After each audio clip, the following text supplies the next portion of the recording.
Well guys, welcome back to another episode 9.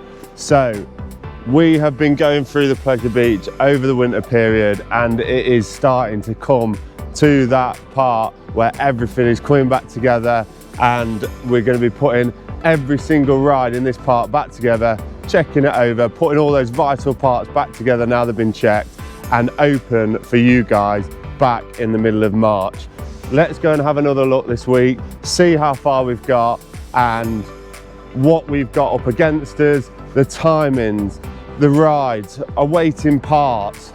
It's all crucial now, and we've got deadlines to stick to. The rain, the wind, we're all against it, but we've got to be ready for that opening day in March.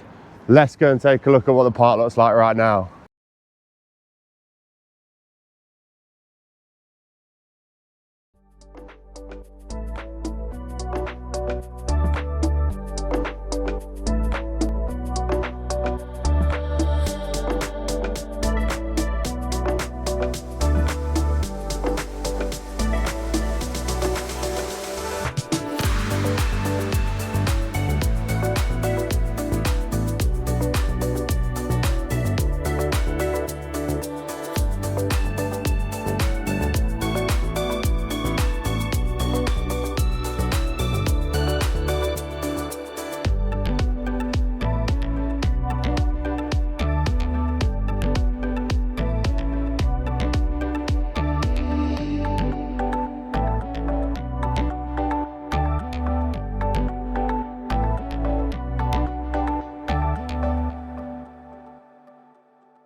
And wow, the park is looking like it should do from above.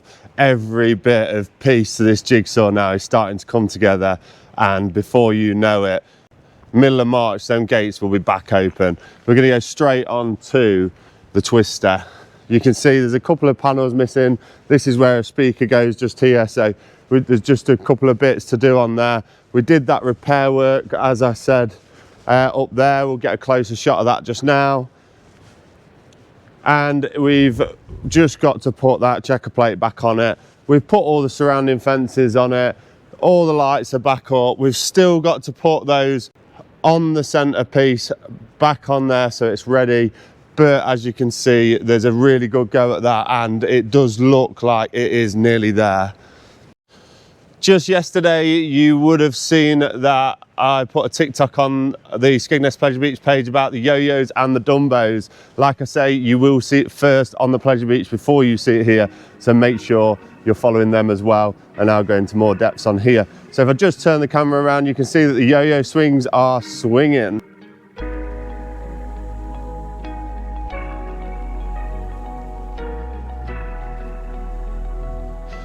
So the yo-yos have had the center console painted, like I said, and you can see that all the fascias have had a paint and a spray up as well. You can see that the center has been pressure washed, and if I take a closer look, that is pretty much ready to go. There's been some more other behind the scenes bits as well. All the hydraulic pipes have been replaced this year, so all the bits that you don't see and all the spending and the behind the scenes. Next up, we have the Dumbos. So a massive change. Just look at that drone shot there.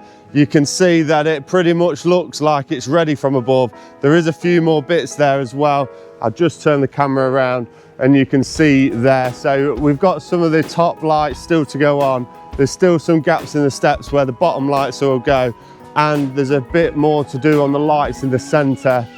And we've just got a drop underneath the pay box, a couple more bits, but you can see that it is really starting to come together now. And if you get that shot in there, the runaway train is back on the track as well. So you've got the Dumbos, the yo-yos without the fences, and the runaway track, and then it nearly looks like the park is back to normal. The free cat's still down at the moment. I think I mentioned that it's going to be a couple of weeks. It should be in the next couple of weeks. I think it got pushed back a week so we could get a few more bits done, like the Dumbos and things. You have got to understand that we've got to time these things. Our workshop manager has done a really good schedule to stick to. That is tight because obviously we haven't got a lot of time going spare, but we need to prioritize the things that sometimes take more time and sometimes are stored on other rides that we want to get open. Like the whole of the wave swinger is pretty much either undercover, and a lot of the parts are in Jurassic, and then all those wheel cars are underneath the veranda. So it's not about just, yeah, we'll do that ride, yeah, we'll do that ride. There is a big sequence and a lot of thought behind everything that goes on behind the scenes here as well. The next one that everyone will be excited to see is the Waltzer. It does look like it's a soft top at the minute, because with that wind and rain that we've had for the last couple of days, there's been no efforts to be able to put the roof on. It takes a lot of guys. I think it takes about 8 or 9 guys. Obviously we could do it in less, but it's a lot easier with that amount, because you have 4 or 5 picking the roof panels up, and then the other 4 or 5 are on the platform ready to collect it, and then there's a certain process to put in. But if we just have a closer look at that, you can see that once the roof is put on and the cars are put in there, we've got some speakers to put up, wire up the lights, the stairs need put in here, but it's starting to come together. A lot of the fences that you can see around the Waltzer, just there, the gates, they're brand new, so they've all been painted up in-house, and our joiner has made them and fit them back onto the ride. There has been no change to the wave swinger yet. There's going to be a lot to do on this. It takes probably about 4 to 5 days to build up, especially on a park, because you've got to get all the bits out. Like I say, a lot of them are in storage, but I can't wait to get this one back up. It'll free up a lot of parts, and it does look great. The big wheel, for all of you Skegness people watching, the winter is coming to an end. When those big wheel cars are back on, you know the season's nearly there and ready to start. So towards the end of February, those gondolas will be back on. We'll be building up this bottom bit and putting the T-bars on, and all the surrounding fences, and the whole of Skegness will look back open again, because this steel structure does make Skegness feel like winter, I know, but how fast has the winter gone this year, and how good is that big wheel going to look? We've got a brand new sign going on the front, so Vivid Graphics come down and measure up the old sign, and then we've had a brand new sign made and cut out, and then we've had our painter lacquer it to give it that shine, and then our in-house electricians have put all new lamps on it, and it is going to look really, really good. I can't wait for it to be dark to see that. We have the cup and saucer ride, a nice easy one to get out. I'm sure we'll do it one day. It only takes a couple of men and a couple of hours, so we'll have that out in no time. I'm guessing that's just left there for a little while, just to protect it from the weather, and then we can do that quick job and then put the surrounding fences on it as well, and that'll be ready. And this large space that you can see here held the pirate ship for over 40 years, over 4 decades. I'm not going to go into it too much, because obviously we did last week's video on it, but the exciting news is that I can tell you what is going to go here right now. No, I can't. You'll find out on the Skegness Pleasure Beach Facebook first, and I'll be doing a full video to promote it on the YouTube channel, and I will try and video it arriving, a few more BTS footage for that, and it's just going to be so exciting. I can't wait to see it here. We're going to have a bit more of a move around as well. The bar's going to move around, and this space is just going to look brand new with a brand new ride on it, and there's more to be done as well. This whole area is going to be dug up. They're going to re-tarmac it. I think we're going to have a bit more drainage and stuff like that, obviously you won't see and won't need to know about, but this is going to be a fully new developed area ready for that new ride. It's always a good time to work here at this time. Obviously I enjoy it all year round. I enjoy it when all you guys are here. I enjoy it when we have to strip the rides, and I enjoy it when we have to build it back up. This is just a bit of a livelihood for me now, and I do really enjoy the place, from the social media side to the engineering and all the rest of it is just a bit of me. But if I turn around, I'll show you the Dodgems warehouse, as I call it, at the moment, because obviously it is.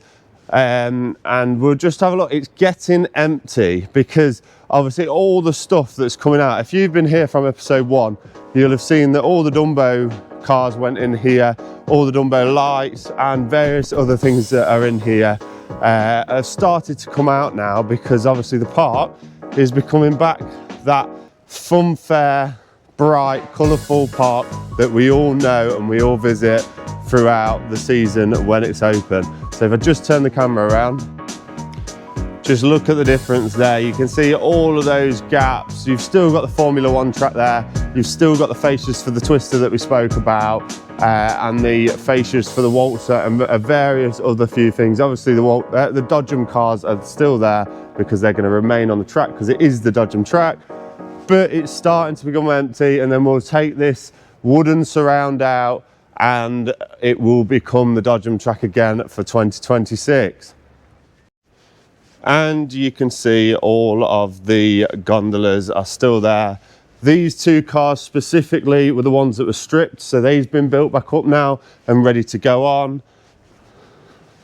I think it was actually these two, but you get the point. They're all ready to go back on now. We test 2 a year, so those two that have been tested are put back together and ready to go back onto the big wheel, which nearly gives it away. But if we move over to the Apple now, you can see that all the fences, all of the sort of tulip looking lights, the Caterpillar is back on the track. The track is bolted back up. You've got the big Apple fascia going on here as well.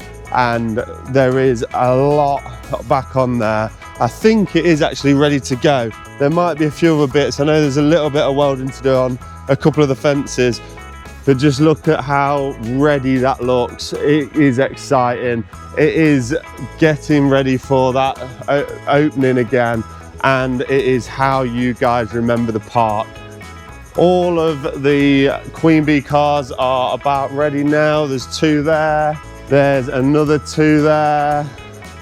And you've got 1 here. You've got the Safari train there and the other 2 just there, all ready to go back on the track. The crane is booked back in, which will put all of the coaster cars back on the track, a couple of signs up and a couple of other things. So just behind me is the drop tower. So we've had the cherry picker out. One of our lead maintenance engineers have been on this. He's been taking off the old wire ropes. That's one of the old ones there. And then we've put on a new one, which is on the other side. These have to be changed periodically. Again, just one of those tests that you have to abide by. It's not just chuck them on there and open it. You have to check them, service them, change them, log them. There's so much behind the scenes to fun fairs in general than just sitting on the ride and it going up and down and having some pretty lights on it. And this is the bits that I want to show you, because the Pleasure Beach Facebook page and that lot is really great to show you exactly what's going on when people are here and a little bit behind the scenes. But I want you to understand all the efforts and the work that go on, not just here, every single ride in the world. Like for Big Ben Tower, if you look on the TikTok, we did a video of them building that. These rides don't just arrive built, and they don't just get built and then stay there. There is so much more to it, and I'm trying to bring that more to light so you guys can understand the parts and components and what goes through these rides for you to enjoy them. Come in, get your wristband and have that fun day out. And like I say, that's not iterating it just for Bottons. Obviously that is what we do because there's 19 rides here, but every single fun fair has to do this. They all have to get that ride MOT. They all have to check those components, and they all have to put in a great load of work to get these rides carrying on to their best ability so you guys can come and enjoy them for all the fun fairs and obviously here at Bottons. And like I say, I just touched on the crane. So the crane is booked back in. It is coming. It usually comes within the last month before we can open, so we can get those coaster cars back on the tracks and then do a bit of servicing, obviously for the rock and roller and then for the Queen Bee as well. And we've got other bits, like I said, you've got the Wild River sign, you've got lots of other little pieces that it lifts on, and it even lifts the tracks back in as well, because these track components are heavy. And as always, the last video of the pirate ship, a really sad sight to see, but I'm happy to have documented it to show you guys. If you do keep wanting to watch these videos, please like, comment and subscribe. I do comment back, I do take things into consideration, even on the random life of Jordan side of it. If you want to see me go somewhere, make sure you put that in the comments and I'll try and get it done if it's somewhat reasonable or affordable. Like I say, I like to go on these hikes and show you guys, but I like to do anything, whether it's fun fairs, hikes, Skegness, or anywhere you want to see me. So make sure you hit that subscribe button and we can carry on. And I'm just going to take a 360 of where we are at the moment. We have around 5 or 6 weeks left to get it all back together, and then you guys will be welcomed back into the park to enjoy all of our winter hard work. And that is pretty much it for this week. So don't forget to look at the other ones. If you're new here, press subscribe, go and have a look at the other videos. I know obviously they're in a chronological order, but you can see how the park comes into shape and how it is dismantled. I think on a couple of episodes back, I even show you in one of the workshops all of the components laid out once they've been tested as well. So you can see that they're all like a bit of Lego. You get that Lego set at Christmas. We have to take that Lego set apart every year, service it, and then put it back together. Obviously it's not Lego, but you get the comparison. So on that, I will see you on the next one. I'm not sure what I'm going to do, but I'm going to try and do another video this week. It might be Skegness, it might be something different, and put it in your diaries, because I'm going to try and put a Skegness Pleasure Beach video out every week until we open now. So stay tuned, hit that subscribe button and keep watching these videos, and you will see Pleasure Beach unfold and ready to open for the 2026 season.